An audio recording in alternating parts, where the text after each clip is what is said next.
Amadea company जमीन व्यवहार प्रकरणी एक मोठी अपडेट आलेली आहे। लिहून देणारे आणि लिहून घेणारे यांच्या संदर्भात एक मोठी अपडेट आलेली आहे। लिहून देणारे आणि लिहून घेणारे यांच्या विरोधात फौजदारी कारवाई करण्यात आली आहे। फौजदारी कारवाई करण्यासाठी नोंदणी उपमहानिरीक्षकांचे आदेश आहेत। अमेडिया कंपनी आणि शीतल तेजवानी यांच्या विरोधात तक्रार दाखल करणार आहे। 21 कोटींचा महसूल भरणे आवश्यक असताना तो भरला गेला नाही। 6 कोटी स्टॅम्प ड्युटीवरून आवश्यक असताना ती भरली गेली नाही। तक्रारीमध्ये पार्थ पवार यांचं नाव नसणार, अधिकाऱ्यांची माहिती अशी समोर आलेली आहे।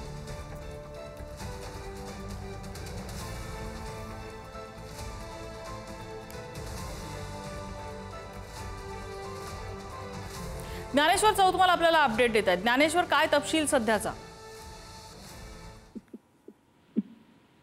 या घडीची अत्यंत महत्त्वाची बातमी म्हणावी लागेल, कारण एक कागद जो आपण प्रेक्षकांना दाखवतोय ज्यामध्ये स्पष्टपणे अधिकाऱ्यांनी उल्लेख केलेला आहे, ज्यात नोंदणी उपमहानिरीक्षक यांची सही आहे आणि त्यांनी अत्यंत स्पष्ट शब्दांमध्ये लिहिलंय की या दस्तातले लिहून देणारे जे आहेत अर्थात श्रीमती शीतल तेजवानी आणि जे लिहून घेणारे आहेत अमेडिया एंटरप्राइजेस LLP यांच्यावरती गुन्हे दाखल करण्याची जी प्रक्रिया आहे, फौजदारी गुन्हे दाखल करण्याची, फौजदारी कारवाई करण्याची जी प्रक्रिया आहे ती प्राधिकृत करावी अशा पद्धतीचे आदेश त्यांनी दिलेले आहेत। आणि या सगळ्या गोष्टी लक्षात घेऊन योग्य ती कारवाई करून पुन्हा अहवाल जो आहे तो सादर करण्याचे या सगळ्या पत्रात आपल्या त्यांनी म्हणणं मांडलेलं आहे, तशा पद्धतीच्या सूचना दिलेल्या आहेत।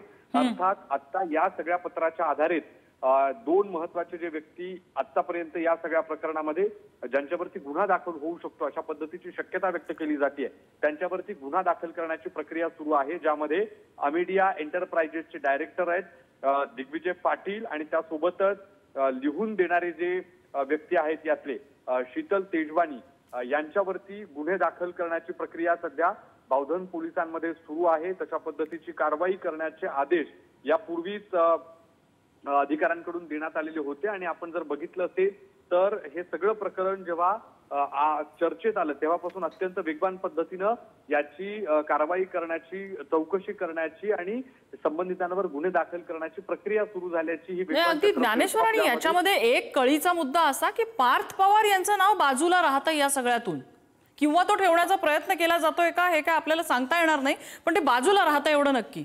ज्ञानेश्वर, यातली एक कायदेशीर गोष्ट समजून घ्यावी लागेल। जो इंडेक्स 2 आहे त्या इंडेक्स 2 वरती पार्थ अजित पवार यांचं नाव नाही, त्यांची जी असलेली कंपनी अमेडिया कंपनी आहे या कंपनीचं नाव आहे आणि या अमेडिया कंपनीचे पार्थ पवारांसोबतचे असलेले पार्टनर दिग्विजय अमरसिंह पाटील यांचं नाव त्या इंडेक्स 2 वर आहे, ज्याला आपण दत्त म्हणू, ज्यांच्या नावानं ही जमीन विकत घेतलेली आहे। आणि म्हणून इथे पार्थ अजित पवार यांचं नाव FIR मध्ये जर आपल्याला दिसलं नाही तर नवल वाटायला नको, कारण यात जे स्पष्ट आदेश नोंदणी उपमहानिरीक्षकांनी दिलेले आहेत ज्याच्यात स्पष्टपणे म्हटलं की जे लिहून देणारे आहेत ते आहेत श्रीमती शीतल तेजवानी आणि जे लिहून घेणारे आहेत ते आहेत दिग्विजय अमरसिंह पाटील। म्हणून या दोघांवरती गुन्हे दाखल होणार आहेत। याच्यासोबत जे दुय्यम निबंधक रवींद्र तारुळे ज्यांचं निलंबन केलं, मात्र इतकंच नाही तर त्यांच्यावर पुढची तेजवानी आणि दिग्विजय पाटील यांच्यावर जी फौजदारी कारवाई होणार आहे ती देखील रवींद्र तारुळे यांच्यावरती केली जाणार आहे। मात्र पार्थ पवार यांचं जे नाव या FIR मध्ये का नसेल असा जो प्रश्न प्रेक्षकांना पडलेला असू शकतो, त्याचं कारण असं आहे अमेडिया एंटरप्राइजेस LLP तर्फे भागीदार असलेले दिग्विजय अमरसिंह पाटील यांनी ही जमीन लिहून घेतलेली आहे। जमीन लिहून घेताना यामध्ये पार्थ अजित पवार नव्हते, मात्र एक अत्यंत महत्त्वाची गोष्ट प्रेक्षकांनी लक्षात ठेवली पाहिजे ती म्हणजे अमेडिया कंपनीचे जे पार्टनर आहेत दिग्विजय पाटील यांच्या सोबतचे ते पार्टनर पार्थ अजित पवार आहेत। म्हणजे कंपनी 2 जणांची आहे, मात्र इंडेक्स 2 जेव्हा दस्त होत होता अधिकाऱ्यांच्या समोर तेव्हा मात्र तिथे पार्थ पवार उपस्थित नव्हते, तिथे उपस्थित होते दिग्विजय अमरसिंह पाटील आणि त्यांच्या तिथे सह्या आहेत, त्यांचे तिथे पॅन कार्ड म्हणा, त्यांचे तिथे आधार कार्ड म्हणा, एकूण सगळे दस्त नोंदणीच्या वेळी दिले गेलेले जे डॉक्युमेंट्स आहेत ते अमरसिंह पाटील यांचे सुपुत्र जे आहेत दिग्विजय यांचे आपल्याला त्या ठिकाणी दिसतात। आणि म्हणूनच जी आता सगळी प्रक्रिया राबवली जाते त्यात आपल्याला स्पष्टपणे 2 लोकांची नावं गुन्हे दाखल होताना ठळकपणे दिसतील, ज्यामध्ये आपण टीव्ही स्क्रीनवरती दोघांच्या सह्या असलेले, दोघांचे फोटो असलेले जे तपशील बर. दाखवतोय बर. त्या 2 व्यक्ती आहेत. इथे जर खाली नाव असलं असतं अगदी नाही दत्त ज्ञानेश्वर, तू म्हणतोयस तो मुद्दा टेक्निकली अगदी बरोबर आहे. मी थोडंसं थांबवते. शिवसेना उद्धव ठाकरे पक्षाच्या उपनेत्या सुषमा अंधारे आपल्या सोबत आहेत.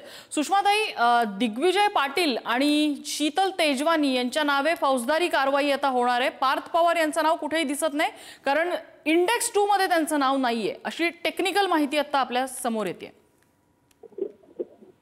नाही, तांत्रिकरित्या दस्त नोंदवताना जरी हे नाव आपल्याला दिसत नसेल तरी सुद्धा ज्या पद्धतीने अधिकाऱ्यांनी दस्त नोंदवला, हा दस्त नोंदवताना निश्चितपणे शीतल तेजवानी किंवा या लोकांच्या पेक्षा, कारण एवढा मोठा अनाधिकृत व्यवहार जेव्हा होत आहे त्यावेळेला त्यातला पॉलिटिकल प्रिव्हिलेज किंवा पॉलिटिकल प्रेशर जे आहे ते प्रेशर क्रिएट झाल्याशिवाय हे होऊ शकत नाही. त्यामुळे तांत्रिक दृष्ट्या जरी खाली तिथे नाव नसेल तरी सुद्धा हा व्यवहार ज्यांच्या प्रेरणेने किंवा हा व्यवहार ज्यांच्या प्रभावाने झालेला आहे त्यांची नावं सुद्धा फौजदारी गुन्ह्यात येणं गरजेचं आहे. या अनुषंगाने पार्थ अजित पवार, कारण अजित पवार हे नाव असल्यामुळे ते प्रिव्हिलेज मिळू शकलेले आहेत, तो फौजदारी गुन्हा दाखल होत असताना पार्थ अजित पवार नाव असणं सुद्धा तितकंच आवश्यक आहे. पण परत फौजदारी कारवाई, गुन्हा, पुरावे आणि ह्या सगळ्या गोष्टींमध्ये तिथे नामानिरळ राहण्याचा चान्सेस जास्त आहेत असं नाही वाटत तुम्हाला? नाही, मी मघाशी पण म्हटलं, आता परत एकदा आपल्याला सांगते काय होतं. अशी जेव्हा एखादी मोठी घटना घडते तेव्हा या अशा घटनांमधून आपण बऱ्याचदा तृतीय किंवा चतुर्थ श्रेणीचे अधिकारी कर्मचारी हे फक्त बळी जातात. मात्र याच्यामध्ये जो मूळ सूत्रधार असतो, असा मूळ सूत्रधार अनेक वेळा संशयाचा फायदा घेऊन सुटून जातो आणि त्यामुळे म्हातारी मेल्याचे दुःख नाही पण काळ चोकावतो. असं होऊ नये यासाठी मूळ सूत्रधार कुणाच्या कार्यप्रेरणेने हा व्यवहार झालेला आहे, ती कार्यप्रेरणा देणारी व्यक्ती आणि त्याचा प्रभाव हा नाकारताच येणार नाही. त्यामुळे फौजदारी गुन्ह्याची कक्षा ही रुंदावली गेली पाहिजे आणि त्यामध्ये कंपनीचे ओनर कोण आहे, ही कंपनी कुणाची आहे, कारण तीच कंपनी जरी नाव हे असेल तरी आर्थिक व्यवहार कंपनीचा ओनर करणार आहे. जे काही पैशाची देवघेव आहे तो कंपनीचा मालक करणार आहे. तो कंपनीचा मालक कोण आहे तो सुद्धा फौजदारी गुन्ह्याच्या कक्षेमध्ये यायला हवा ना. थोडक्यात तुम्ही असं सुचवता की 2 पार्टनर्स आहेत तर दोघांच्याही विरोधात गुन्हा दाखल व्हायला हवा. अर्थात बर, अगदी धन्यवाद. आपण पुढारी न्यूजला प्रतिक्रिया दिली त्याबद्दल.